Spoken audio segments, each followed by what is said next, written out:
Are you struggling for consistency in your sim racing? Does your iRating look like a roller coaster? If so, we have good news for you. The way to get more consistent is to first understand what you're doing differently than the professionals. And VRS is the answer. With our competitive subscription, you will have the telemetry, setups, tutorials, and everything else you need to fully analyze your driving. Our data packs and the ability to compare your driving with the best in the world will show you exactly where to adjust your inputs, change your driving line, and shave seconds off of your lap times. And our powerful and precise Direct Force Pro wheelbase and precision pedals are being used by some of the world's best drivers. All these champions agree that VRS hardware is not just the best on the market, it's also priced well below the competition. So if you're looking to upgrade to direct drive and the best pedals in sim racing, VRS is your answer. If you want to get better, get faster, and make it happen sooner rather than later, you owe it to yourself to find out why so many people are switching to VRS. You'll be so glad that you did. Visit www.virtualracingschool.com and learn why the best use VRS.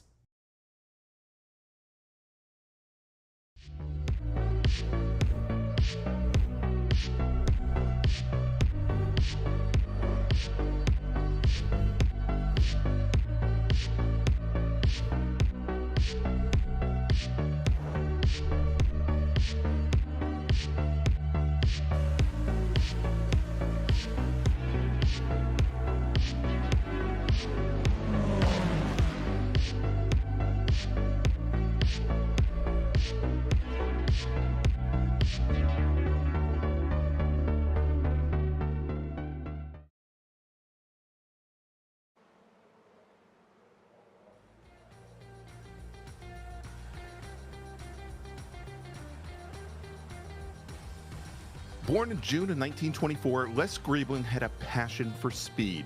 It began when he won his first soapbox derby at the age of 12 and blossomed as a test pilot during World War II.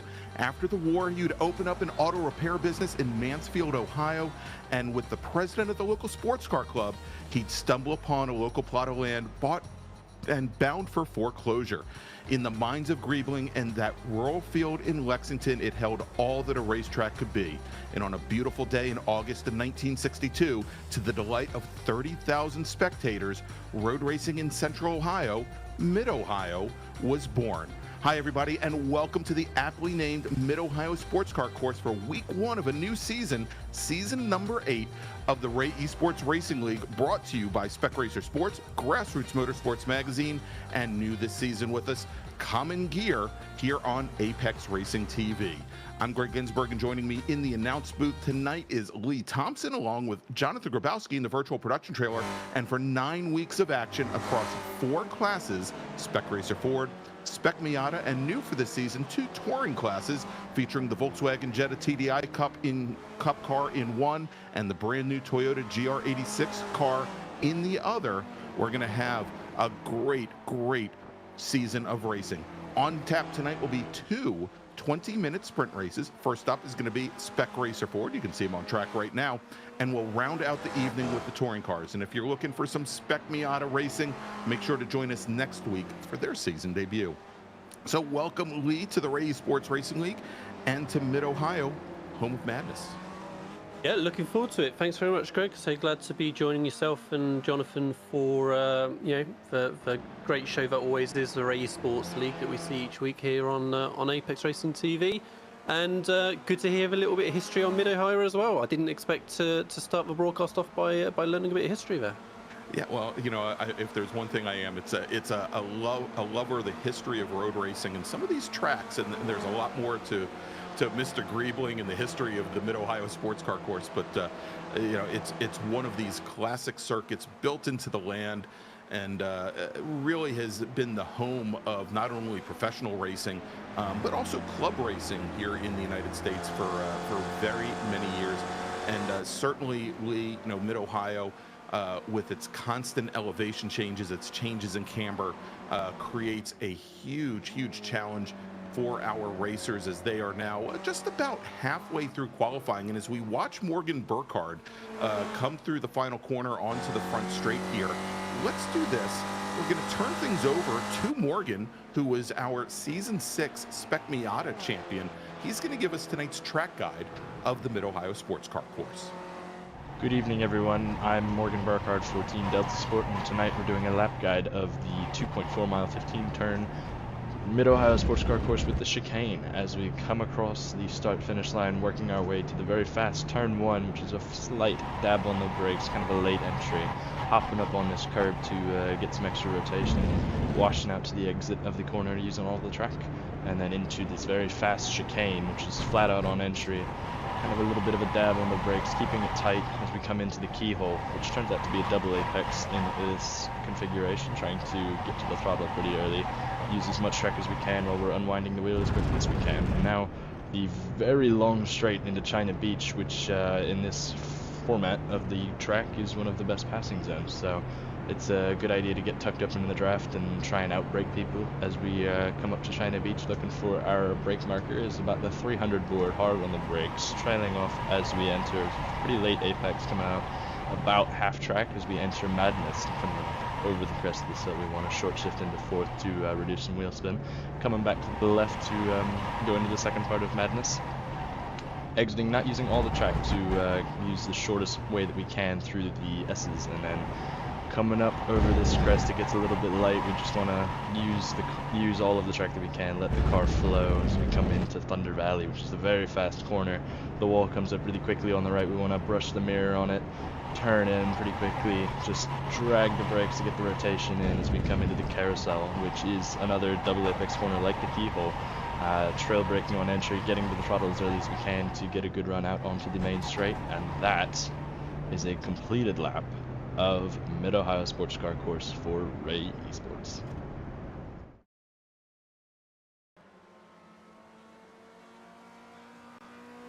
All right, and thanks so much to Morgan Burkhardt for tonight's track guide of Mid-Ohio. We're running the club course, as he pointed out during his track guide. That is the 15 turn 2.4 mile version of the track, and it's actually the first time that the Ray Esports Racing League over its 8 seasons has run this particular layout. Typically we run what's known as the pro course, the 2.58 mile 13 turn version without the chicane. And Lee, we've got the Spec Racer 4. It's now almost 10 minutes into their 15-minute qualifying session. I guess it's only apropos that Morgan Burkhardt goes to the top of the leaderboard here.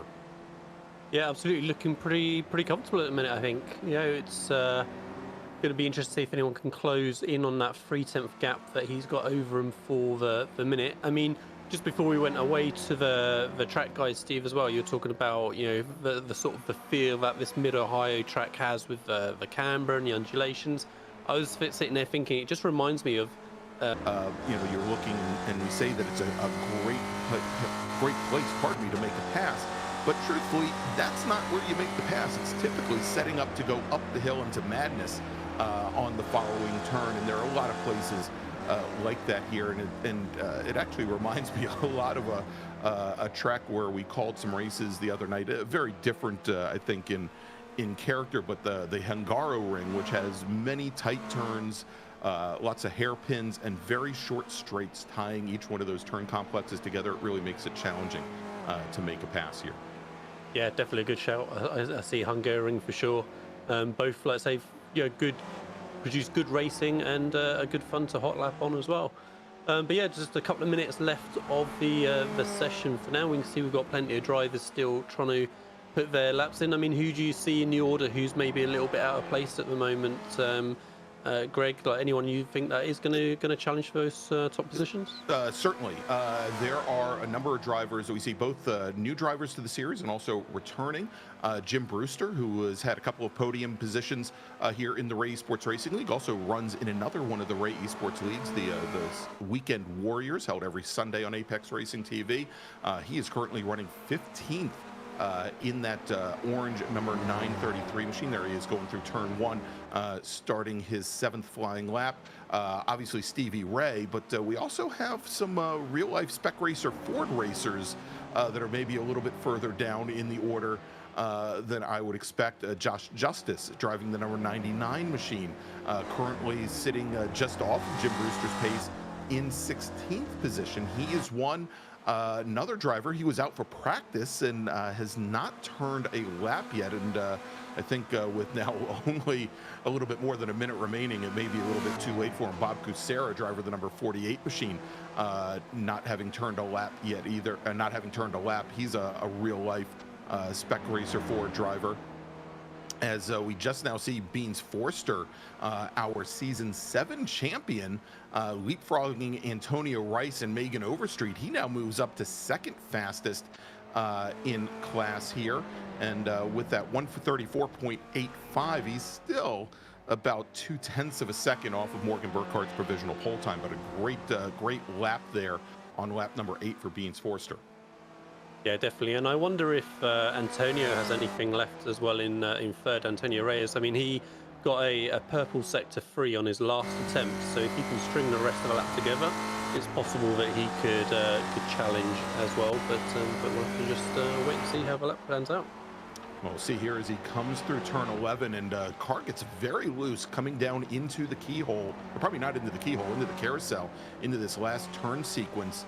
As he makes his way back out onto the short front straight to cross the start-finish line. We'll see if he can improve upon his third fastest position here, and he does not.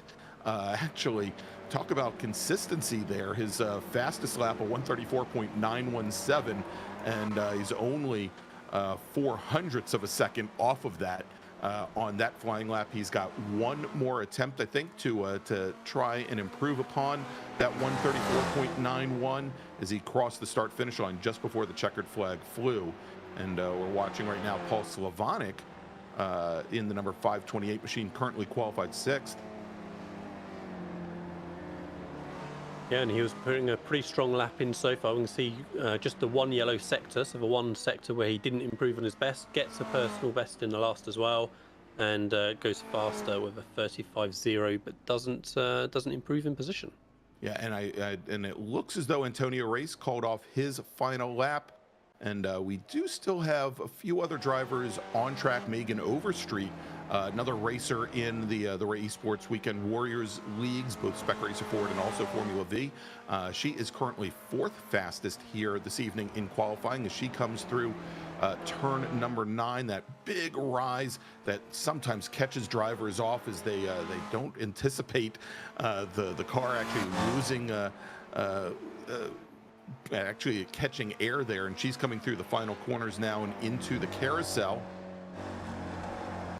And she takes a very wide entry in that double apex turn to try and carry as much speed as possible onto the front straight. Again, she's looking to improve upon a 1:34.92 put in by Antonio Rice. And as she crosses the stripe, she does not improve upon her previous best. She throws down a 1:35.78. She's going to be the last driver to take a time and does not improve.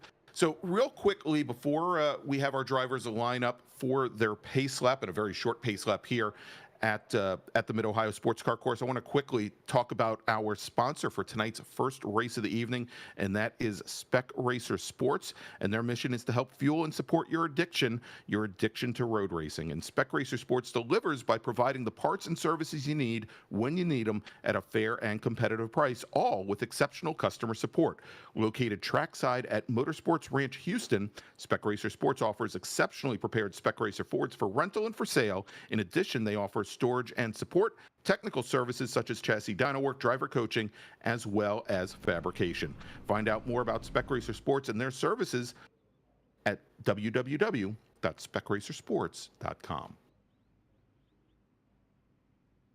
All right, so we've got our starting grid. Why don't you take the first half, Lee, and I'll get the back half of the field. No problem at all. So as we saw, Morgan Burkhardt did take that pole position in the end, so fairly comfortable margin, 1/4 of a second, but it'll be interesting to see how that develops through the race. Benjamin Forster then was the best of the rest in second, just over 2 tenths behind. Antonio Rice then picked up that 3rd place with Megan Overstreet, who we saw running at the end, in 4th. Justin Huffman and then in 5th with Paul Slavonic in 6th. Chris Montgomery in 7th with Andrew Wazencroft in 8th. Andrew Bannock in 9th with Charlie Vaccaro in 10th. Rafael Gallucci in 11th with Jim Brewster in 12th. All right, and starting 13th tonight on the inside of row number 7, it's going to be Bradford Gould in the number 97 machine with Stevie Ray, the Ray and Ray Esports Racing. He's starting 14th tonight. Nagase Yoshikawa, actually another driver, I'm a little surprised not to be a little further up. He's going to start 15th with Josh Justice 16th, then John Casey and Deacon Greenfield, Mark Sherman, Wayne Buttermore, Joaquin Effinger, and Stephen Blethen. And it appears as though Casey and Bob Kucera not making the field. As the pace car is on the pit lane, Morgan Burkhardt has the field, and green flag is in the air. Burkhardt to driver's left, means Forster to driver's right as they're side by side going underneath the Cooper Tires Bridge, Antonia Rice and Megan Overstreet also still side by side as Rice seems to get the better of Overstreet, and we have a car that has gone off, and I think that's Nagase Yoshikawa in the black number 98 machine, the black and purple machine. He's going to be restarting from very far back in the field here, Lee. Yeah, it's unfortunate for Yoshikawa there. Otherwise, super clean start for the rest of the field, not seeing a huge amount of shuffling elsewhere. Yeah, Morgan Burkhardt got off of the first turn and looks to be trying to defend as they head down the end of the straight. Yeah, and already we can see both Burkhardt and Forster, opening up a little bit of a gap back to Rice. I think we've got that incident with Yoshikawa queued up. Let's take a look, Lee. Yeah, let's see if we can see him just on the inside of turn 1 there. Is he going to get a little nudge from the right-hand side perhaps as he drifts across? Just have to wait and see. Oh, no, it was a little bit further back. And yeah, just a little bit of contact between the 4 at the back there. Didn't look like a huge impact, Greg, to cause them spinning, so a bit unfortunate there. Yeah, definitely unfortunate, and he's got a long way to go to catch up, and going to be difficult to catch the draft as our racers are coming through the final portion of the track. Lots of brake lockup and cars off into the grass. It looks like Paul Silvanic has gone off. I think Justin Huffman, took to the grass as well. They're right about 6 cars deep, and we'll take a look at that in just a second. But coming through turn 1 now, completing lap number 1, starting lap number 2, it is Morgan Burkhardt as Beans Forster goes a little wide on exit, drops a wheel in the grass, no harm, no foul, as we've got Antonio Rice right back behind, and then Megan Overstreet keeping close to the top 3, and a big gap back to our second pack led by Huffman, Wozencroft, Vicario, and Bennett. Let's take a look and see what happened going into the carousel that last time by. Yeah, I think we're going to see it getting a little bit messy in the middle of the pack as they come over the crest. And the 2 cars just ahead there. One car on the inside stuck his nose on. I think that was Slavonic probably. And yeah, unfortunately then just collected the cars behind. Yeah, it looked like Slavonic and Overstreet went into turn 11 turn 11 side by side. Her car stayed nice and steady, and Slavonic was off into the grass, and a couple of people tried to avoid, as it looks like Andrew Benna in the number 71 machine, that blue and black entry right there with a little bit of an issue early on. He now falls all the way back into 14th position, losing 5 spots. Yeah, and I think we'll have a quick look and see what happened to Andrew there as well. And yeah, like I say, the navy and black car that is in the center of our screen, and going to be into the braking zone, I guess, as he turns in. And just the rear comes around quite early. It seemed like Greg, before he'd even really got very close to the apex. Yeah, exactly. He turned in, the rear end kept rotating on him. Maybe a little bit too much in the way, a little bit too much brake pressure on the trail braking, putting a little bit too much weight on the nose. But he seemed to catch it in good time there, got the car back under control, and I think almost as importantly, the cars trailing right behind him were able to slide underneath and continue on without any additional impact. But let's jump back to this battle for the lead. Morgan Burkhardt, Beans Forster, Antonio Rice, Megan Overstreet in the 044 machine right behind, just turned the fastest lap of the race. She's caught up in that draft as well as they come down the longest straightaway here at the Mid-Ohio Sports Car Course. And Beans Forster taking a look to the inside, coming down into turn 4. For a moment there, Morgan Burkhardt maybe looked a little indecisive if he wanted to go and defend or not, and that might have been just enough to delay Beans Forster's decision making there going down into the corner. Yeah, certainly, and it just allowed the rest of the top 3 then to close right up as well. So we've got a few little groups forming. Yeah, we've got the top 4 who we saw a moment ago. We've got then sort of 7th back to 10th, and then we've got this battle for the tail end of the top 10. And we can see Montgomery currently on screen that we're watching, hunting down Brewster there as they head towards the back of the circuit. Yeah, indeed. That is the battle right now for 8th position. Jim Brewster, you know, I talked during qualifying that maybe he was qualifying a little bit out of place. He made up 4 positions on the start. Chris Montgomery, who started in 7th, finds himself right now in 9th position. So he lost a couple positions there. Rafael Gallucci, Stevie Ray, Bradford Gould, all part of that little pack right now, and trying to make up ground and perhaps use the 933 machine of Brewster as a bit of a bridge up to the next pack in line. Charles Vaccaro running in 7th with Andrew Wozencroft and also Justin Huffman. So we've got a couple packs of 4. Just all separated, each one of those packs, and actually that 3rd pack, more than just 4. It's looking to be about 6 cars now, as Deacon Greenfield and Josh Justice have joined that pack. But we've got these multiple packs now starting to separate out as we go back to that battle for the lead, and it is a new leader, Lee, as Beans Forster manages to get around the number 40 machine of Morgan Burkhardt. And we saw seeing the drivers maybe transfer a lot of that weight to the nose and the rear end, just kind of walking around on them before they even get back to the apex. Absolutely looked like a carbon copy, didn't it? So yeah. Clearly pretty tricky for the guys there with the balance of the car, how they're trying to bleed off the brakes as they're heading into the apex. So yeah, something for them to be wary of and for us to keep an eye on. And Forster's having to keep a close eye on Burkhardt as he's got getting pushed along down the main straight, and doesn't shape up for the move that he made on Burkhardt that time. So yeah, V's lead 4 still looking pretty comfortable. I feel like Megan Overstreet is just keeping a fraction further back, just keeping kind of nose clean, keeping in the draft of these guys. And we saw that she had the pace a couple of laps ago when you spotted that she got the fastest lap. I feel like she's just allowing herself a little bit of breathing space. To these guys ahead, the exact same thing, Lee, that perhaps she's just sitting back there to try and give herself an out in case something happens ahead. Now, I think also as we have, I think this is Mark Sherman, who has just now gone off track, coming up through turn 4, and just now gets over the top of Madness. Oh, and Beans Forster goes around in the carousel. Lee, he's going to fall now all the way back in the 6th position. That's going to bring Morgan Burkhardt back up to the lead. Antonio Rice in the 2nd, Megan Overstreet into 3rd. Let's see if we've got it queued up and see exactly what happened there to our leader.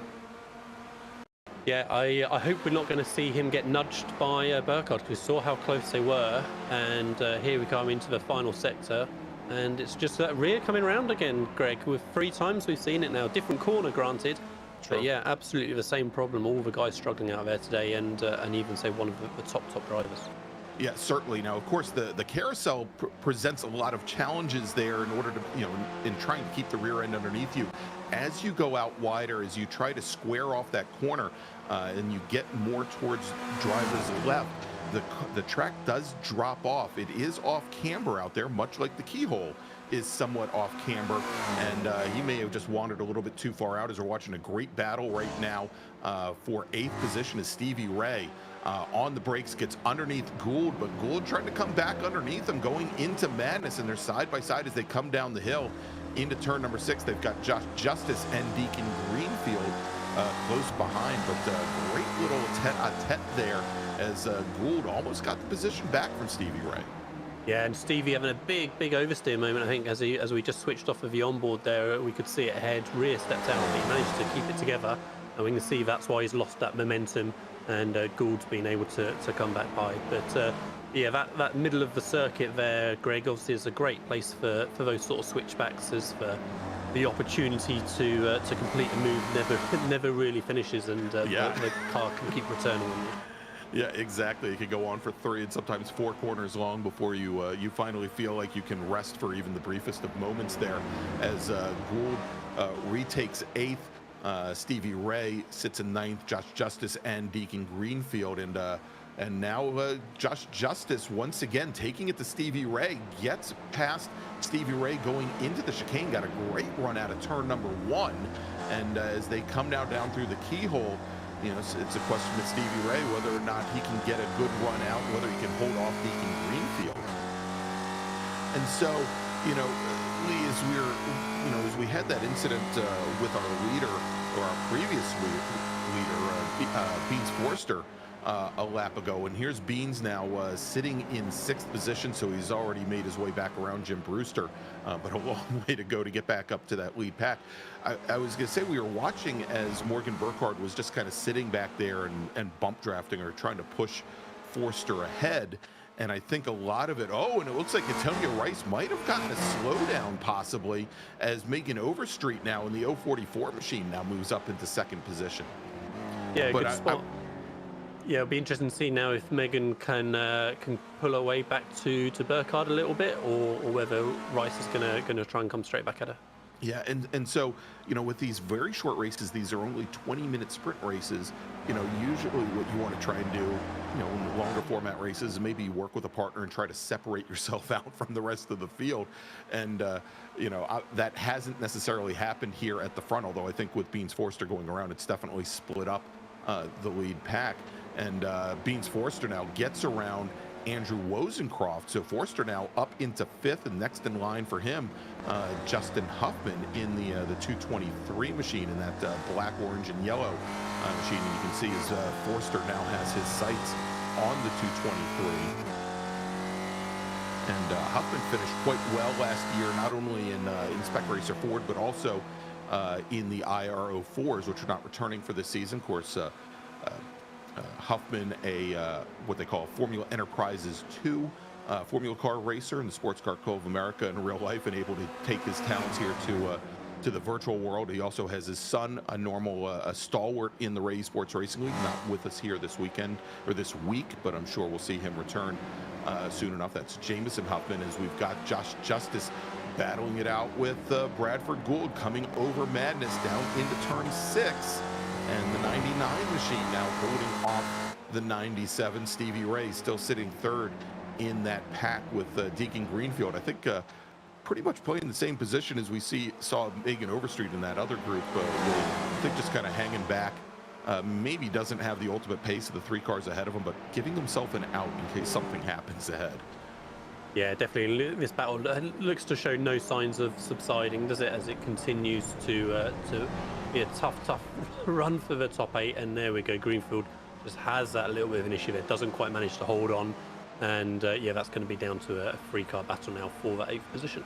Yeah, as we saw Greenfield there, I think trying to avoid the little wiggle that Stevie Ray put in as they came in through turn 7, and maybe gave a little bit too much deference to him as they went down into the carousel. Let's take a look here. Yeah, so we can see Stevie just at the back of the 3 there, and let's see how that rear got away from him as they work their way into the carousel. Or the corner before other. So runs out of road. Grass, yeah.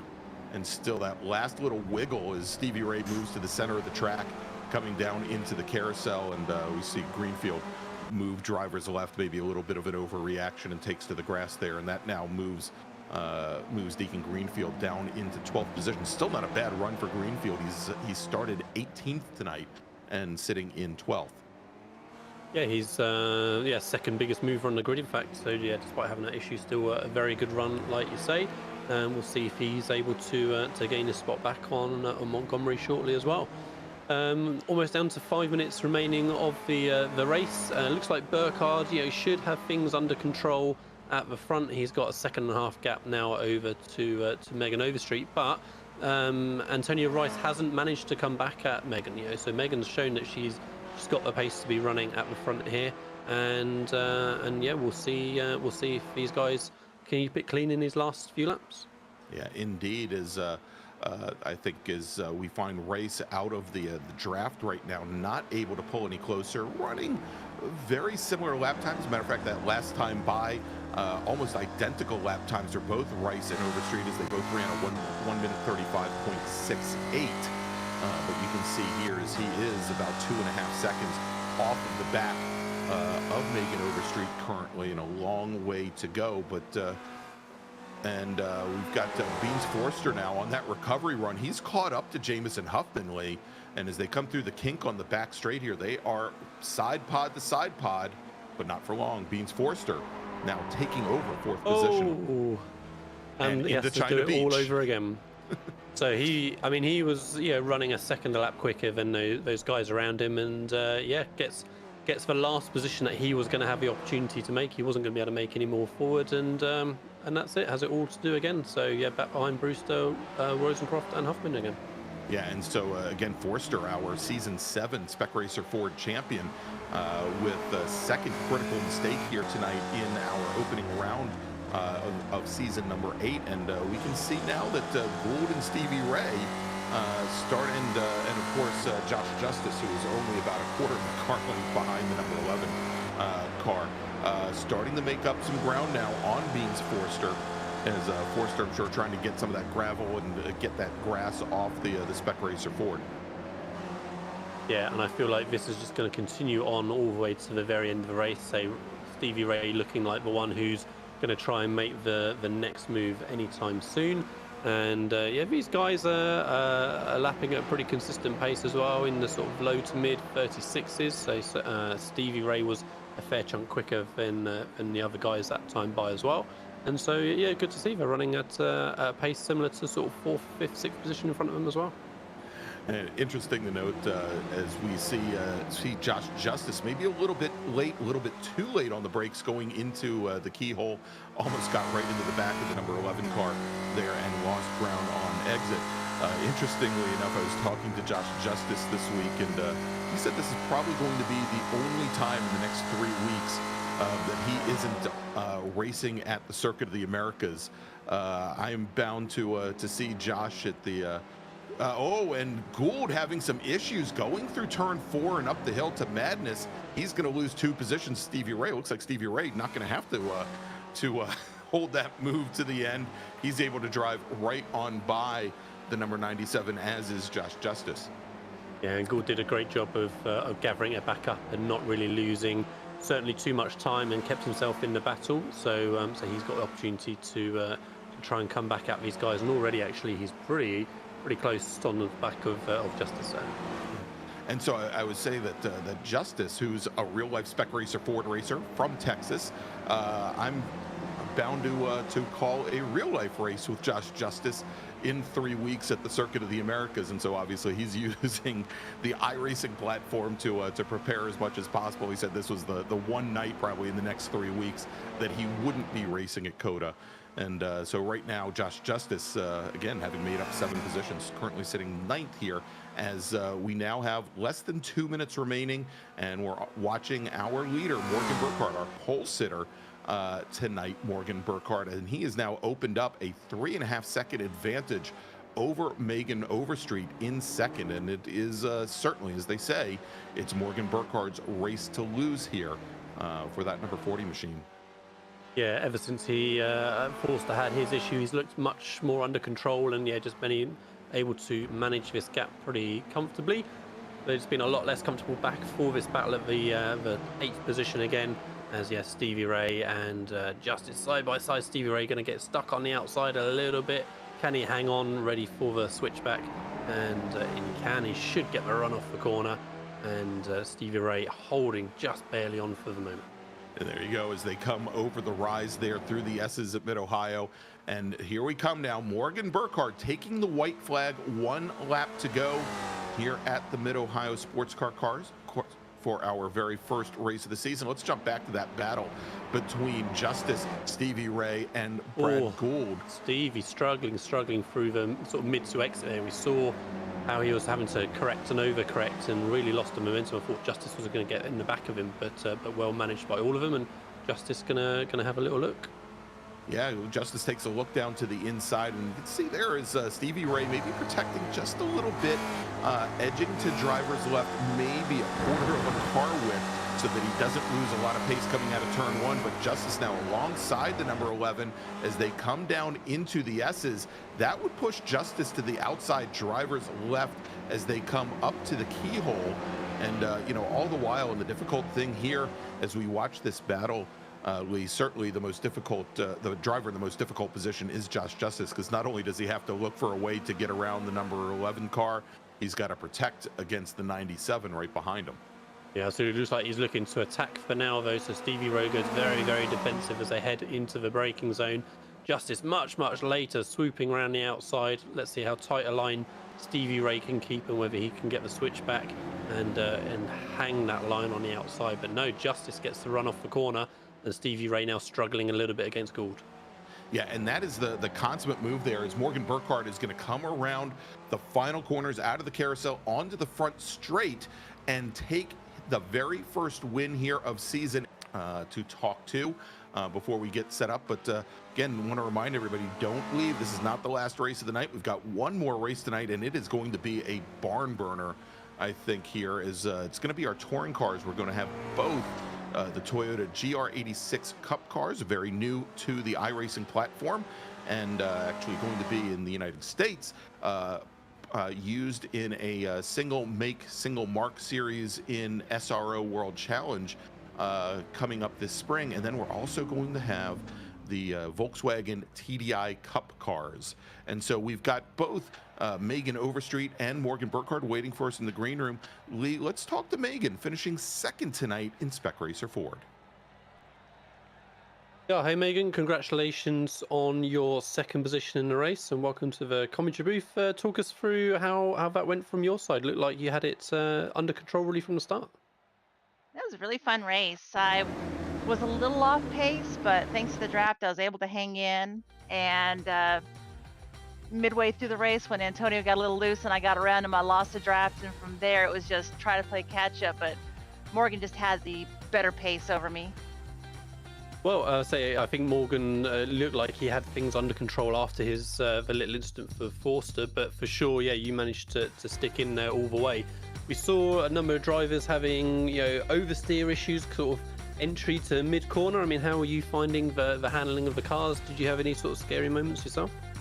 I had a couple during the race, but for the most part, it started getting a little bit warmer and the car just kept getting looser and looser as the run went. But thankfully, I kept it all under control. Yeah, well, so you certainly did with that second position finish. So no, great job again. How do you like Mid Ohio as a circuit to race at? Allows some close racing out there. It's fantastic. I literally just bought the track right before the session started, so Oh wow. I had a lot of fun.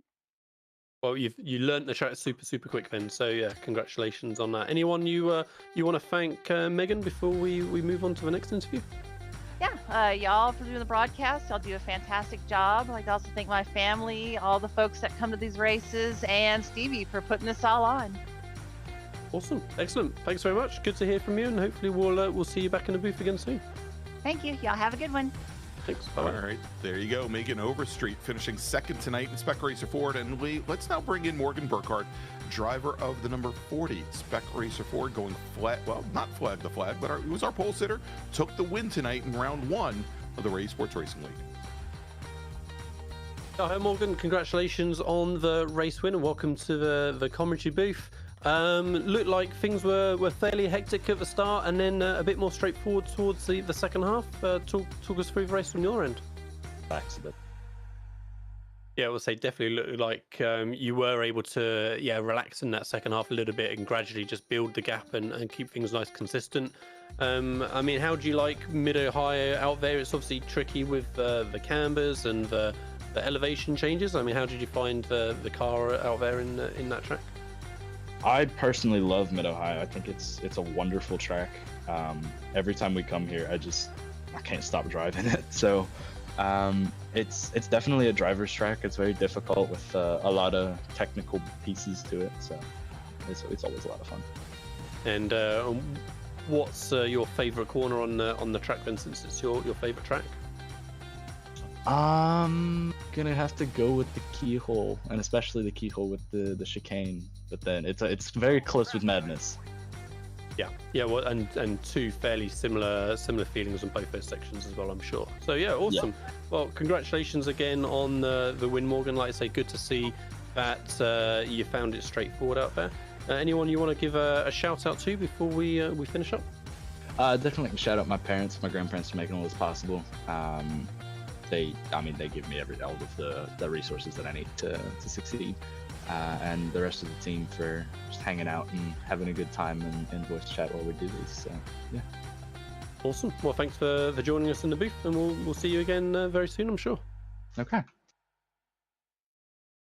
All right, there you go. Morgan Burkhardt taking the win tonight in Spec Racer Ford. Again, hold tight. We're going to be back here in just a few moments. We're going to thank some of our partners and sponsors. And when we do return, we are going to have some touring car action from the Mid-Ohio Sports Car Course. We'll be right back.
And welcome back to the Mid-Ohio Sports Car Course for week number 1 of season number 8 of the Ray Esports Racing League, presented by Common Gear, Grassroots Motorsports Magazine, and got the Volkswagen Jetta. And this is not just any old Jetta, but these are the TDI Cup diesel cars that used to run in pro racing competition here in the United States back in the 2010 to 2013 time period. And then we've got the brand new Toyota GR86 Cup cars that were just released about 2 months ago on the iRacing platform, and they're going to be used in national pro racing competition here in the United States starting this spring. And it is a very, very big field.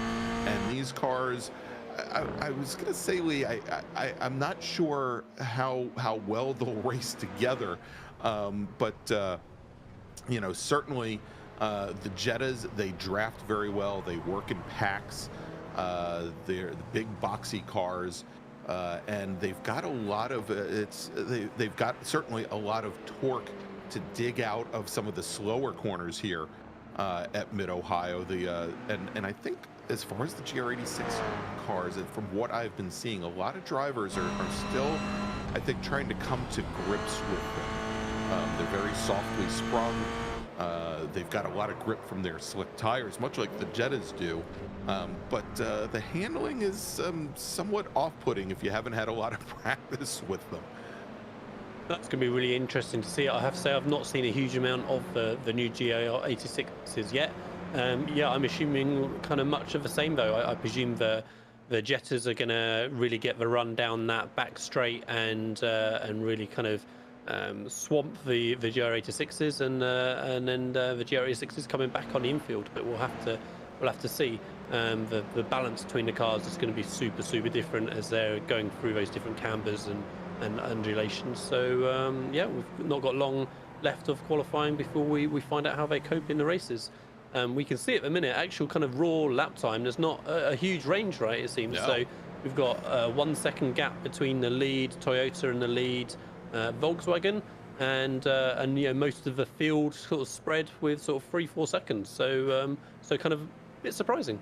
Yeah, if we take a look at it, Caleb Patry right now with the number 198 GR86 there. He is coming out of the keyhole. Currently your fastest driver on track, provisional pole time of 137.47.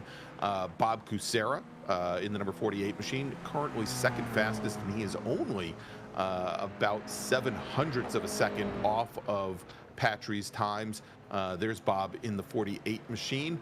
And then we've got Giancarlo Schooler, third fastest. He's one of Morgan Burkhardt's teammates, driving that black number 111 machine, or gray number 111 machine, at a 137.74. He's only about 0.2 off of our top two drivers. Fastest driver with the Volkswagen Jettas right now is Morgan Burkhardt, our winner from race 1 tonight, driving the number 40 machine. And there he is, just coming out of the pit lane and onto the racetrack. The marker that he has thrown down for the Jettas, a 138.62. Next fastest driver in the Jettas is going to be Beams Forster, driving the number 231 machine. Currently not on track, but a fast time for him of a 139 flat. So just about 0.4 of a second separating those two drivers, and it's not till you get back to Seth Spolman in the number 42 machine. He is your third fastest driver on track, currently the 139.65. And interestingly enough, we'll say, Lee, that it may surprise a lot of people that we have so many racers here tonight racing in the Jettas. Now, the Esports Racing League is known as the unofficial SCCA, Sports Car Club of America Racing League. And there was, for a number of years, a league, a grassroots league put together by a Sports Car Club of America racer in conjunction with the SCCA Foundation. It was put together during COVID times, and the most popular class that they ran, primarily because a lot of these drivers raced small, in real life were racing small front-wheel drive cars, were actually the Volkswagen Jettas. And it appears, as I'm going up and down the list, a very large number of racers from that original SCCA Foundations League are here racing with us tonight, much like Frank Schwartz, driver of the number 24 machine, currently 7th fastest in the Jettas. He was actually the league admin and the originator of that SCCA Foundations League, so glad to see him over here this evening. We're seeing Andrew Benna, who of course has been racing with us for a number of years in the Esports Racing League. He comes from that league as well. But wanted to mention our third fastest driver in the Jettas at the time, and I think he's now the fourth fastest driver, Seth Spolman in the 42 machine. Started racing in that league 2.5 years ago. He's actually racing tonight from Seoul, South Korea. So great to see him joining in, and also great to see that he has real low ping times on this US server. So, yes. Yeah, we'll fingers see. crossed to everyone negotiating around a half-second window of him. So that'll be good. Exactly. Might have some netcode issues here tonight around that yellow number 42 machine, but we'll see how he does. But always very close, tight racing with those Jettas. Oh, as we have a big coming together. That's Charles Vaccaro in the 221 machine, coming out of the final corner, going around and hitting the wall. And I think the other driver around him might have been, I think that might have been Caleb Pocock, possibly. But looks like Vaccaro's gotten the repair, and he is back underway. Here as we're now back, and we only have about 3 minutes remaining in qualifying here, Lee, but Caleb Patry has just put in a new fast lap, reset the provisional pole time to a 136.95. That's now almost 0.4 of a second clear of Giancarlo Schooler. Yeah, and I mean, himself and Schooler were just trading lap times a couple of minutes ago as well. Schooler briefly went P1 and Patry got it back. But yeah, now the first car in the 36s, he's just really cemented that position. So we'll see if Schooler or anyone else can challenge. But yeah, 4/10 gap at a minute. And there we go. There is Giancarlo Schooler in that 111 machine, coming up on some traffic here as they come out of the chicane and through the keyhole. This may not be, and gets a little loose on the second half of the keyhole as the track transitions to that off camber mode. This may not be a fast lap for Schooler, but Patry for the moment has had some clear track. We'll see how that plays out as we see him a little bit further back in the distance here. We'll see how it plays out on the back half of this course. And we can hear the tyre squeal of the Jettas as well. We were sort of joking a minute ago about the rear ends coming around. Well, of course, they are coming around on the Jettas, but it just kind of isn't a concern in any way. Want them but to. We're going to see plenty of it still, yeah. You want them to, and as a front-wheel drive racer myself, oh, that's not something you want to see. As Will Robbins was following one of the Jettas, and Robbins getting into the wall and getting into another driver there. I'm not sure who he impacted over there, but I think as he was trying to avoid one of the Jettas coming through the final corner. Certainly an issue for him as we're back on board with Morgan Burkhardt. And I think more than anything else here tonight, Lee, the amount of traffic, as we now have 40 drivers who have set qualifying times, only 3 drivers who have not so far on track. You know, again, very hectic, very tight, and very difficult to negotiate and work with other racers in order to set a fast lap. Yeah, definitely. And I mean, to be fair, we haven't seen too many issues so far on screen of, well, right on cue, I was going to say, of tripping each other up. So I think for the most part, they've done a pretty good job. But yeah, unfortunate for Nichols there with the Jetta trying and failing to get out the way that time. Yeah, last opportunities now for everyone out on track to get their qualifying lap in. Still plenty of opportunities for moving up the grid. Yeah, indeed. And so Murphy Nichols in that number 5 GR86 was on a fairly good run until he came up on some Jetta traffic through madness on what is going to be the very last lap for him here in qualifying, as the checkered flag is now out on the session. And last flying laps here will count. And as it stands, Murphy Nichols does not improve. He was about 0.3 of a second off of his previous best lap time, putting down a 137.90 that last time around.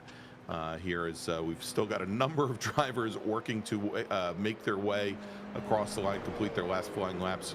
Caleb Patry and Giancarlo Schooler currently your 2 fastest drivers on track, with Bob Kucera and Murphy Nichols 3rd and 4th fastest, all in GR86s. Our top 10 drivers at this moment, all GR86s, and actually now is Jim Brewster and Nagase Yoshikawa put in very good last flying laps. We'll say that the top 11 are all or 12 are all GR86s, as we have some drivers putting in some very good laps at the last moment here, at the last possible time. And as we see Morgan Burkhardt, who is our Jetta pole sitter, starting to drop a little further down the field. A moment ago, when the checkered flag came out, he was 10th fastest. He now finds himself 13th fastest, but still fastest of all the Jetta drivers. And Schooler in second there got his fastest lap of the session in those closing moments, and almost got to in reach of Patry there, just ending up a 10th off. and at the same time, Kucera jumped up in the order as well, and is in third. All right, so Megan Overstreet, we're on board right now as she's trying to put in, I think this lap should count in that pink number 044 machine. Megan, again, coming in second tonight. See, how much that first race has allowed her to learn then for jumping in this very different car of the G86. Indeed, and Megan does not improve on her last flying lap.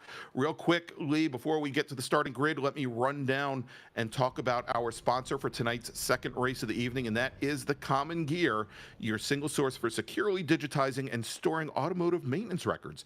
From photos of maintenance or restoration work to scans of receipts, users can easily catalog every piece of a car's story. Digitize or scan and backup securely in one location. Documenting your diagnostic and repair processes is as important as the work itself. And with the Common Gear, you can keep track of the steps you take, the parts and experts you use, all the aspects of your car's history. Don't risk losing value in your investment due to lost or incomplete service and repair records. For more information, visit Common Gear at www.thecommongear.com or on Instagram at _common_gear.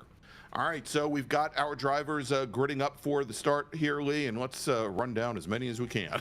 Yeah, let's see how far we go. So Caleb Petrie, as we said, in pole position by just a tenth of a second over Giancarlo Scula.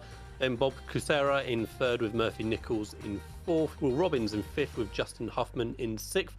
Brian McCrea in seventh with Deacon Greenfield in eighth. Skip Brock then in ninth with John Wilson in 10th. Jim Brewster in 11th. And Nagasa Yoshikawa in 12th. All right, so Morgan Burkhardt is going to be your first TDI Cup car. He's going to start 13th, and we've got Chris Montgomery and Josh Justice both in the Toyotas. Andrew Polata starting 16th tonight. He will be in one of the Jettas. And then we've got Caleb Pocock, Megan Overstreet, Stevie Ray, Beans Forster, Antonio Rice, Charles Vaccaro, Seth Spolman, and Trenton Kramer. And we're going to let the rest of these drivers kind of scroll through here, as I think we're waiting for the rest of the GR86 field to catch up to our pole sitter, Caleb Patry. Now, because we've got the field intermixed, this might be a bit of a challenge, Lee. The GR86s have a notoriously tall first and second gears. They don't get away very well. And as we mentioned, the one advantage of the Jettas is they've got a lot of torque. Yeah, so we'll see what happens here as the green flag is in the air, and Carlos Schooler, John Carlos Schooler, pardon me, Carlos is his father, a little bit off the pace on the start. He immediately falls into third position, back behind Bob Kucera and our pole sitter, Caleb Patry, as they come through turn one, and so far so good. And I see the Jetta of Morgan Burkhardt now already making up 2 positions as they come down into the keyhole for the very first time. Many of these cars and drivers still side by side, but Lee, I'm just waiting for the calamity to start here as we've got the Jettas starting to and first driver to go around, that is going to be Antonio Rice, who finished third tonight in our first race. He's off in the grass. We have another driver off, and I believe, and I'll have to see who that's Caleb Pocock in the number 88 car. He's now falling back through the order as well. But so far, other than those two incidents, they're so good, as it's Patrick Kucera, Schooler, Nichols, Will Robbins. We're looking right now at the 36 of Deacon Greenfield, as he's leading the second pack with Justin Huffman, John Wilson, Brian McCrea, and Nagasa Yoshikawa behind. But at the moment, it looks to be a 2-car breakaway here, Lee, with Patry and Kucera. Yeah, absolutely. These two trying to get away from the start. Unfortunately, on that green light, we did have a little bit of an incident in the midfield, and we lost a handful of cars. So we'll see how they manage to recover.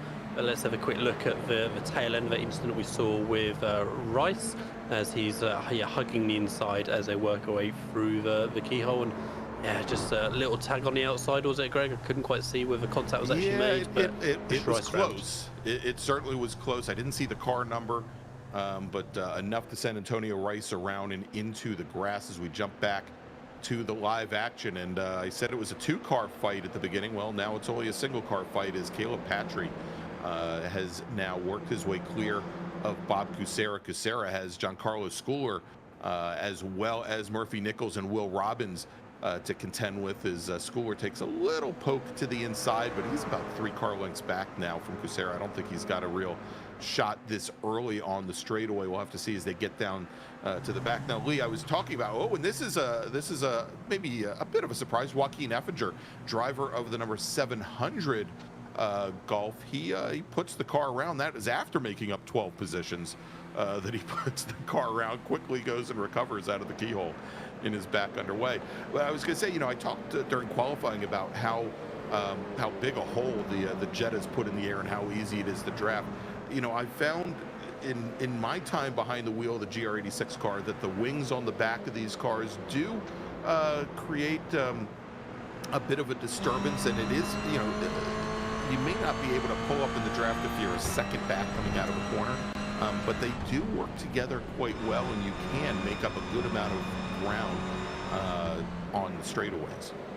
Okay, yeah, good to know then that that's the sort of gaps that we're looking for a move to be made. As we see a gaggle of Jettas at the front there leading a couple of the Toyotas. There's lead one takes a very, very deep line trying to cut back on the second apex, but I think doesn't quite manage it, so he's going to be defending hard now as they head into turn 1. So that was going to be Slavonic, I think, who in the black car there, who was just struggling through the carousel. So we'll see what pressure Spolman here can put him under as they head towards the keyhole. Yeah, and so you've got Slavonic, Spolman, and Andrew Benna there, and then Andrew Wozencroft. You can see the one GR86 car in a gaggle of Jettas kind of right in the middle, as we're now looking at Bob Kucera. Look at this. This is a number 48 machine. He was just a moment ago running in second, and he has now fallen all the way back into 9th position, Lee. And let's take a look and see exactly what happened as they went into the chicane side by side with Giancarlo Schooler. Schooler to drivers left to the outside, and we saw there as Kucera tags the back of the 111 machine.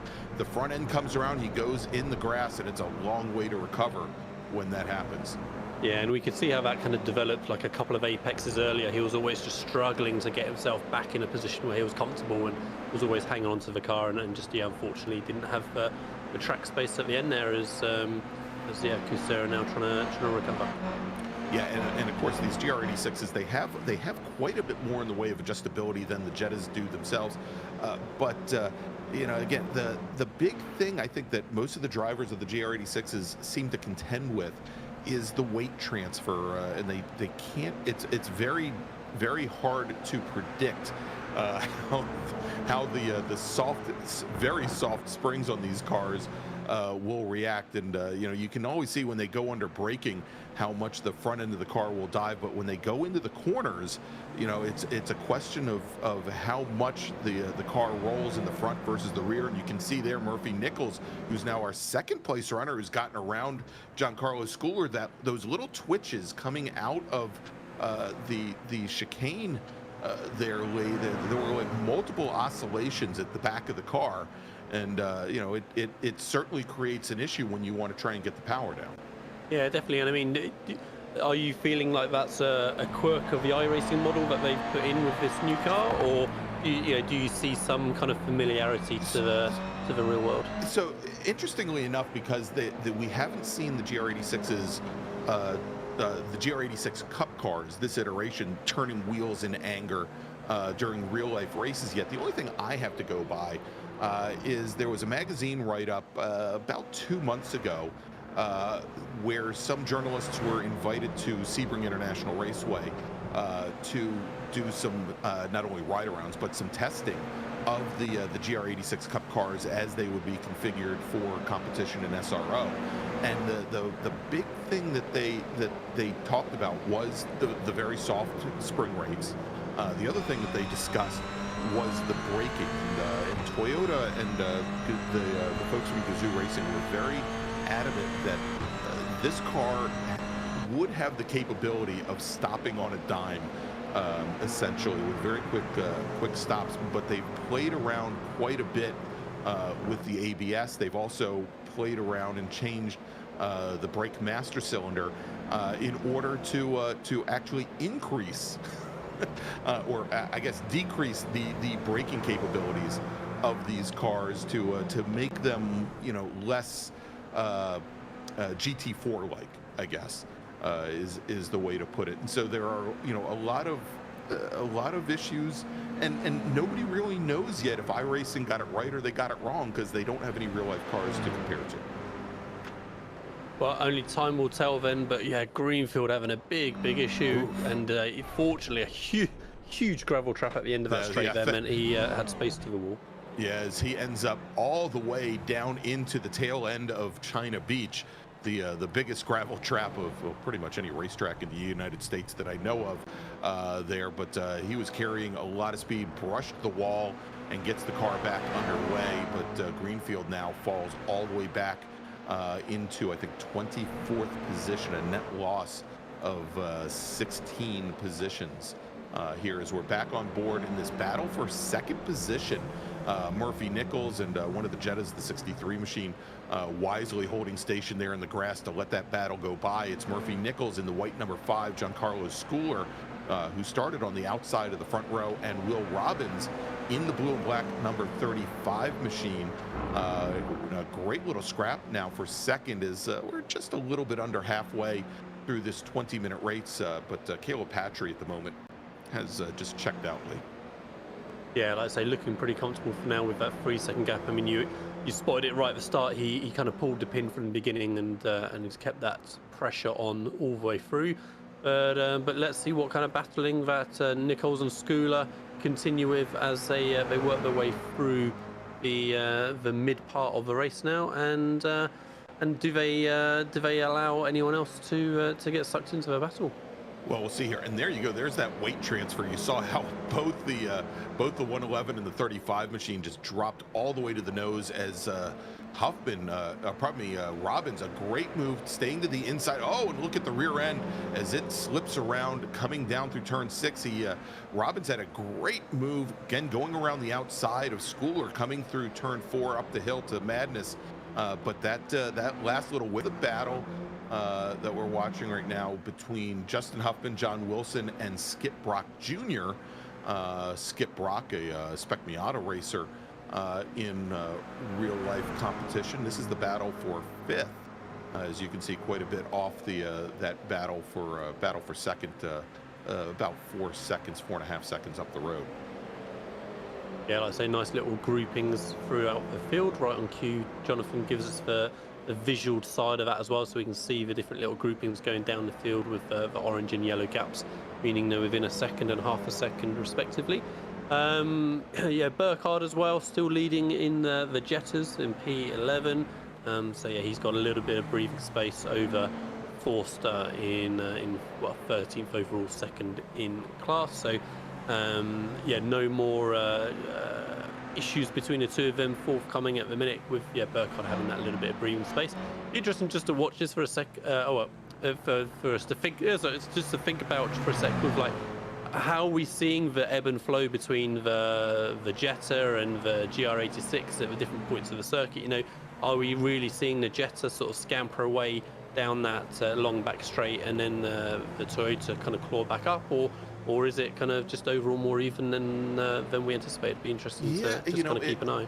It looks as though it has actually been quite even, and I think what you're seeing is the grip levels that the GR86s have coming through the corners, and they've got a little bit higher cornering speed than the Jettas do. The Jettas, I think, have a little bit of an advantage, you know, once they get on the boil and they get up to 5th and 6th gear, perhaps in a straight line. But and you know, this is in club racing where most organizations have multi-class racing in each group. I mean, this is something that real life racers have to deal with every single weekend here in amateur levels. And so kind of neat to see it play out as you have these two separate classes that seem just so evenly matched here. I'll tell you, there's a great little battle, I think, going on right now, and just ahead of where we're watching right now between Beans Forrester and Andrew Pilata in the battle for second in the Jettas. Let's see here. Well, and you can see there it is. and they've got Brian McRae and Josh Justice right behind them. And and it may be just an issue also, Lee, that that the GR86s can't find a way to get around, can't torque out of some of these tighter corners either. It definitely seems like we saw the onboard a minute ago how the Toyota was having to take wide lines around the corners, trying not to get kind of boxed in by the Jetta, and then just kind of couldn't do anything about it on the exit. Let's have a quick look and see what happened to Murphy Nichols on that little incident a moment ago. Yeah, let's take a look here now. Murphy had been running in second place, and here they go coming down into and this is the same corner we've seen so many other drivers have issues with tonight, over by turn 9, where the track rises up and then just drops back down, and dropping right off was Murphy Nichols, and looks like another driver looking to avoid spun to the inside as well. But that now moves Giancarlo Schooler up into second position, with Will Robbins now running a fairly distant second, or probably a fairly distant third, after such a good scrap early on in this race. With only 5 minutes remaining to go in this 20-minute battle, Will Robbins finds himself almost 3 seconds in arrears of our second place runner, Giancarlo Schooler. Yeah, so those top sort of 4 or 5 positions are looking sort of reasonably secure for now, and certainly the battle then looks to be a little bit further back from sort of 6th and onwards. And right on cue there is Casera battling for, or challenging rather, for that 5th position on the grid. And I dare say we're going to see plenty of changes in amongst those cars still to come. Very different line taken on that one as well between Wilson and Casera, but didn't really seem that it gained Casera a huge amount that time. No, so hopefully John can maybe take us a little bit further back in the pack. A really good Jetta battle going on. This, I believe, is for 6th in Jettas, in the Jetta class, 22nd overall. Jeff Andrews in the number 65 machine, Mike Snow, Frank Schwartz. And it looks as though Andrews has maybe opened up a little bit of a gap there to the 2 Jettas behind.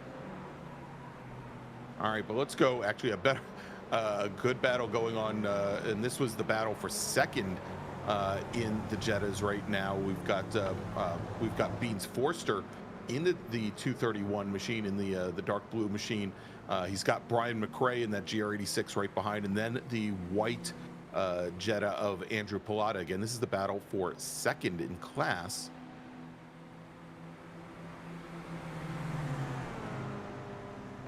And the Jetta up ahead, I believe, is a lapped car. And yeah, he's going to pull off to driver's left to let these other drivers through. And I think that was Charles Bailey in the number 63 machine. Yeah, but like I say, it looks like Force is still going to be under a lot of pressure from McCree the whole time, and we'll see if. I mean, what do you do if you're Pilota behind there? You've got a car kind of not in your class, but you're all in the same race in between you. You want to challenge for that position. How aggressive do you get? How much do you really kind of try and shove your nose in and allow yourself to try and compete for that position ahead? We'll have to wait and see.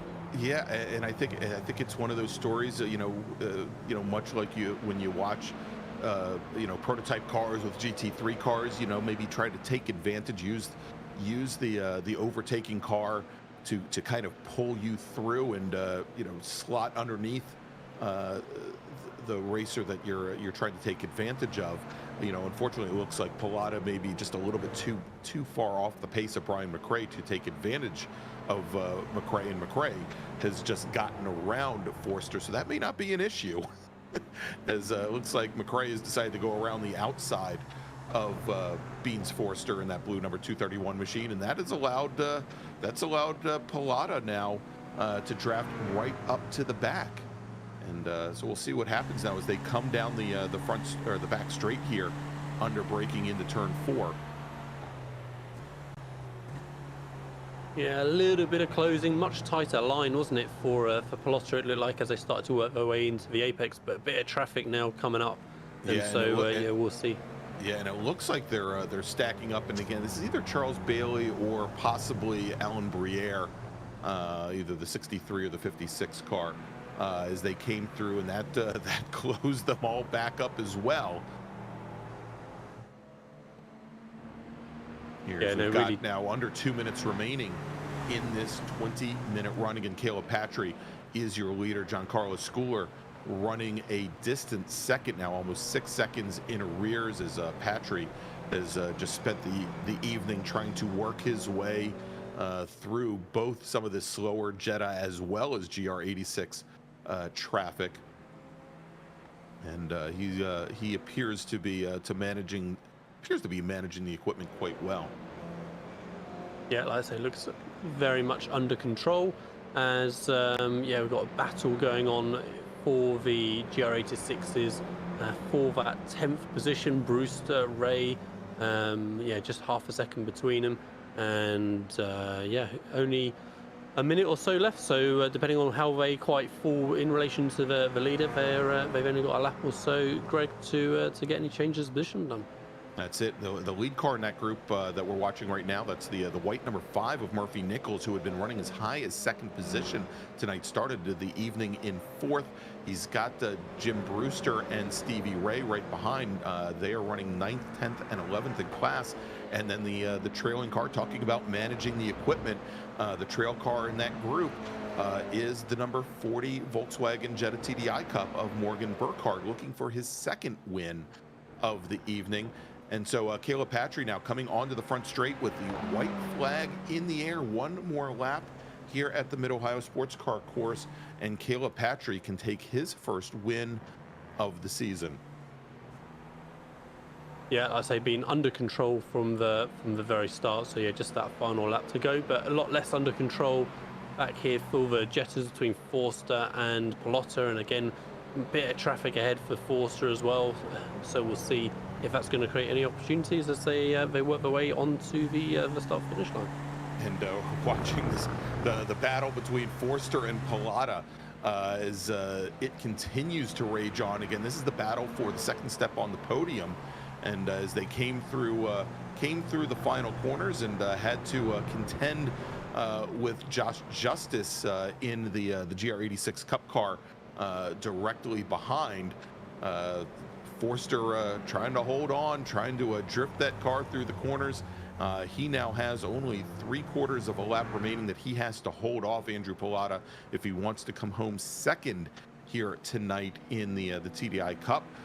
But a very good battle going on, and you know, these Jettas, when they race together, they are, again, and I think a lot of it has to do with the draft, much like you see with the ND MX5 Cup cars. The draft makes up for a lot of issues that you may have in some of the corners here. But coming out of the final corner, it hasn't had to worry about the draft all night. Caleb Patry taking the win here at the Mid-Ohio Sports Car Course, wins race number 2, is our winner in the GR86 Cup cars. Giancarlo Schooler in the 111 machine, he will come home in 2nd, and Will Robbins in that blue and black number 35, he crosses the line. He will take the 3rd step on the podium. Skip Brock Jr. works his way up to 5th position. Great run for Skip as he started 9th this evening. Bob Kucera works his way back up into 5th after that early off. He had been all the way up at towards the front of the field, and recovers to 5th. John Wilson in the number 82 machine. Great to see him back with the Ray Esports Racing League. He comes home in 6th tonight. Justin Huffman will finish in 7th. Nagase Yoshikawa makes up 4 positions tonight to finish in 8th. Murphy Nichols, who'd been as high as 2nd tonight in the GR86 Cup cars, he finishes 9th.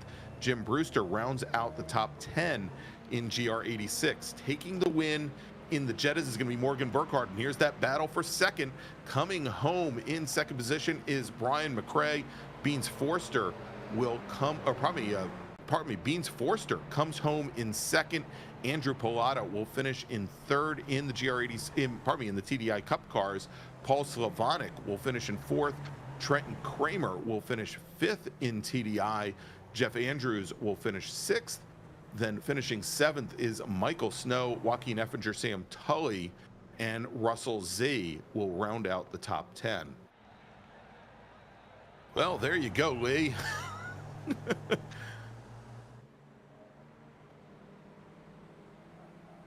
Absolutely. There you go, Lee. Absolutely hectic as can be for 20 minutes here, but great fighting in both the GR86 Cup and also the TDI Cup cars. And so let's do this. Let's bring in one of our podium finishers, finishing second tonight in the TDI Cup cars. It's Beans Forster, driver of the number 231 machine. All right, Beans, congratulations on your second place finish, and looked pretty hectic out there, but you had a great battle with Andrew Pilata. Yeah, that was pretty crazy. The 86s and the Jettas kind of work really well together, and it could be a little frustrating sometimes, but this is going to be a fun season. Yeah, Lee and I were wondering how things were playing out with the two classes. I mean, obviously, the GR86s, they've got the grip. They can carry speed through the corners. The Jettas certainly can torque their way out of tight corners, unlike the GR86s that have maybe might have some taller gearing. But it worked well for you this evening, and you thought the interaction was pretty good. Oh yeah, it was awesome. I loved it. I can't wait for to see what the rest of the season's like with all the different tracks and how the cars are gonna compete with one another. Well, we'll see it, because I think the next round that we're going to see them working together is going to be in 2 weeks at the National Park of Speed at Road America. So, Beans, tell us, who would you like to thank for tonight's race? I want to thank Team Watson Racing and Full Send Sims for all the help that they're giving me with setups and instructing and whatnot. So, thank them, and thank you guys for putting on such a good show. Thanks so much. All right, everybody, that is Beans Forster, driver of the number 231 Volkswagen TDI Cup, coming in second tonight here from the Mid-Ohio Sports Car Course. And so let's now talk to our winner. Second time we've spoken to him tonight, our winner in TDI Cup, and that is Morgan Burkhardt, driver of the number 40 machine. Morgan, congratulations on your second win this evening. Thank you very much. That was, what were you saying? Oh, no, go ahead, please. Oh, okay. It feels like driving ITA at Summit Point in Big Four. It's a big cluster. I mean, it's trying to try to gauge which 86s are faster and which are slower and which you can work with, and it's a big juggle, but it ended up going out okay. Yeah, and so Beans was telling us that he thought that the interaction and how the two classes raced together actually worked out kind of well, and and I can see here on week number 1, and with a lot of new names and a lot of faces that are new to the Ray Esports Racing League, and obviously for most of these racers in chassis that they haven't raced together with. It certainly could have been convoluted, but how did you think the two chassis worked together? Were there places around Mid-Ohio where you knew the Jetta was definitely stronger than the GR86s, or vice versa? The Jetta is definitely stronger in every straight line. So that was makes it difficult. They're so difficult to see which is faster and which is slower, is because they're both they both go the same speed, and even in the draft the 86s don't really catch, so it's very difficult to see. But other than that, I think they do work pretty well together. I mean, through the corners the 86s are faster, but they're not so drastic that it's violent. They just make speed slightly different. Yeah. And it looked like the two different classes were able to draft off of one another, which I think kept some of the battles fairly close. So Morgan, after taking 2 wins here tonight at the Mid-Ohio Sports Car Course, who would you like to thank? I'd like to thank my parents again for bankrolling me basically, and you guys for making the stream look real nice and real pretty, and Stevie and Greg for putting on the league. Very, very cool. All right, there you go. Morgan Burkhardt, our winner tonight in the TDI Cup cars here from the Mid-Ohio. Will, and I think Skip Brock joined in for some of the action a little bit later on as well. Why don't you tell us about it? Yeah, I didn't have the best of starts there. I was a little bit late on the start, so I jumped at the P3 right away. And then from there, I made some mistakes early on. That's how Murphy Nichols got by me. But then we had a great race there for a little bit. I'm not sure what happened with the incident. that we had early on with Bob. Yeah. I have to go back and look at that. But yeah, other than that, it was great racing all around. We had some contact here and there, but all clean stuff, and it was tons of fun, really. Yeah, it looked like Kucera, as you guys came out of the chicane and were going up into the keyhole, he was down to the inside, and he was on your back quarter, and I think kind of washed out just a little bit. I'm not going to go and assign blame, but it looked like, I think for you, obviously, the important thing was that you were able to keep all four wheels on the pavement and continue on. So I've been asking all of our drivers here so far from this race how you thought the interaction was between the Jettas and the GR86s. I know, obviously, as you were towards the front of the pack, you probably did encounter many of the Jettas, and you probably encountered just as many GR86s as you start to work your way through a very hectic Mid-Ohio. But how did you feel the two classes worked together even during qualifying? Yeah, I think it's a great format. So shout out to the guys that came up with this. It was tons of fun.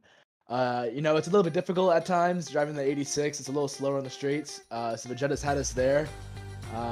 But if we were able to tuck in behind them, especially in qualifying, I had a great lap. I just tucked in behind a Jetta, got the draft on the straight, and then we're a little bit better in the corners because the downforce we have due to that rear wing on the back. So that helps us there. But yeah, it's tons of fun. I love the multi-class style. I know Morgan had tons of fun starting mid-pack due to the fact that the grids aren't split. So right. It was tons of fun for him starting halfway through the GR86 field. Just dicing it up. I'm happy I didn't have to deal with that. Not bad.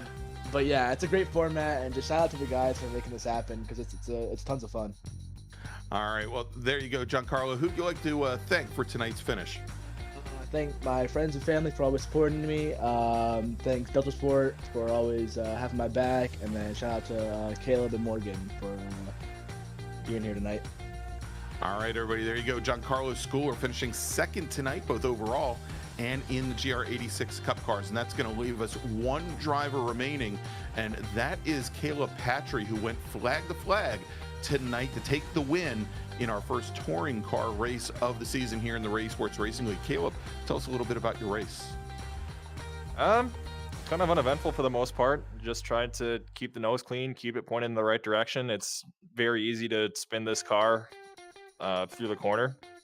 So just try to push as hard as I can without getting her loose and just cruise to the win. Yeah, it looked as though a lot of drivers were having some issues at turn 9, and maybe even a bit of a wiggle coming up over Madness. That I guess as these cars, I think, are kind of known for their extreme weight transfer. What are some of the strategies that you use to keep all four wheels underneath you and keep them all on the track? Well, I can't really speak to this car in the real world, but in iRacing, it likes a lot of heavy straight line braking.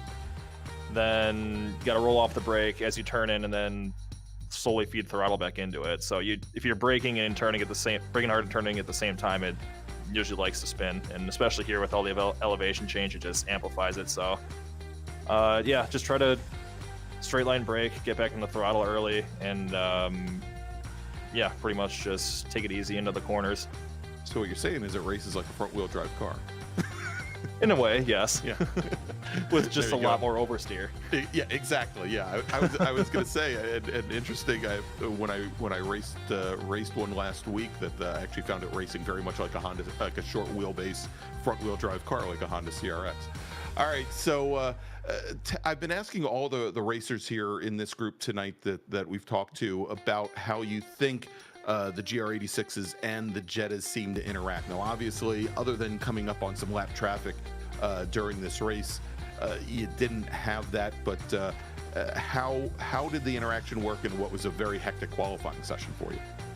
Well, the thing is with these cars is the Jetta has so much more torque. It's a lot quicker down the straights, but the GR86 makes up so much time in the corners, so it really makes it difficult when you're trying to pass a Jetta down the straight, and he's quicker there, and you kind of have to either send it or just kind of get in his mirror to have him let you by. But yeah, I think it'll be an interesting season for sure. Some tracks have longer straights than others, and it might be a little more sketchy than tonight was. Well, I was going to say, I think the next outing that we're going to see this pairing is at Road America in 2 weeks. So if you wanted to see sketchy and how things play out with long straightaways, that's probably going to be the place to do it. Yeah, it'll be interesting for sure. All right, so Caleb Patry, with your first win of the season here in the Ray Esports Racing League, who'd you like to thank? Certainly Steve Ray and Greg, everybody who makes these events possible.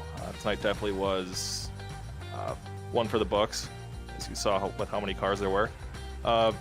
You guys in Apex Racing for putting on this broadcast, and my teammates at Delta Sport. Shout out to JC and Morgan for their good drives as well. All right, there you go, everybody. Thank you for joining us tonight, Caleb, and I'm sure we'll see you next week at the Circuit of the Americas, and good luck for the rest of the season. Thank you. All right, there you go, everybody. Caleb Patry, your winner tonight in both GR86 and overall in our touring car race. And so as we get things wrapped up here, and we look forward to next Tuesday night. I don't think we have the schedule that we can put up on the screen, but next week we're going to be at a number of great venues over the course of this 9-week season. And again, we have 2 races per night, and each one of our 3 different groupings will race 6 times during the course of the season. As I've already mentioned, we're going to be at the Circuit of the Americas, home of the United States Formula One Grand Prix next week. We're going to be at Road America in 2 weeks. We're going to be visiting some great venues such as Sonoma Raceway, Barber Motorsports Park, and Michelin Raceway, Road Atlanta. Of course, Watkins Glen, Virginia International Raceway, Laguna Seca, and of course my personal favorite track, Summit Point. So everybody, I want to thank you for joining us tonight for the initial outing of season number 8 of the Ray Esports Racing League, brought to you by Common Gear, Grassroots Motorsports Magazine, and Spec Racer Sports. And I urge you to join us next Tuesday night, 9 p.m. Eastern Time, from Circuit of the Americas, where we'll have the Mazda MX-5 Cup cars and the Spec Racer Fords for their initial runs in Texas. Everybody have a wonderful week and be well.